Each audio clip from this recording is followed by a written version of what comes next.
Indian നാവികസേനയുടെ ആദ്യത്തെ അന്തർവാഹിനി വിരുദ്ധ ആഴം കുറഞ്ഞ ജലകപ്പലിൻ്റെ പേരെന്താണ്? INS അർനാല.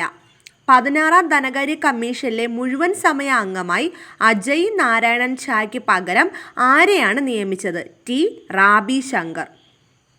2025 ജൂണിൽ ഏകദിന അന്താരാഷ്ട്ര ക്രിക്കറ്റിൽ നിന്നും വിരമിക്കൽ പ്രഖ്യാപിച്ചത് ആരാണ്? ഗ്ലെൻ മാക്സ്വെല്ലാണ്. അപ്പോൾ അന്താരാഷ്ട്ര ക്രിക്കറ്റിൽ നിന്ന് 2025 ജൂണിൽ വിരമിക്കൽ പ്രഖ്യാപിച്ച വ്യക്തിയാണ് Glenn Maxwell. 2024 Vakkom Khader national foundation award ആർക്കാണ് ലഭിച്ചത്? MI സഹദുള്ള. 2025 ലോക ഭക്ഷ്യസുരക്ഷാ ദിനത്തിൻ്റെ പ്രമേയം എന്താണ്? ഭക്ഷ്യസുരക്ഷ ശാസ്ത്രം പ്രവർത്തനത്തിൽ. പുരാതന തമിഴ് ക്ഷേത്ര ചരിത്രത്തിലേക്ക് പുതിയ ഉൾക്കാഴ്ചകൾ നൽകുന്ന പാണ്ഡ്യ കാലഘട്ടത്തിലെ തെന്നവാണീശ്വരം എന്ന ശിവക്ഷേത്രത്തിൻ്റെ അടിത്തറ അടുത്തിടെ എവിടെയാണ് കണ്ടെത്തിയത്?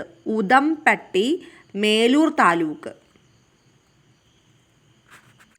തുഞ്ചത്ത് എഴുത്തച്ഛൻ മലയാള സർവകലാശാലയുടെ വൈസ് ചാൻസലറായി ആരെയാണ് നിയമിച്ചത്? CR പ്രസാദ്.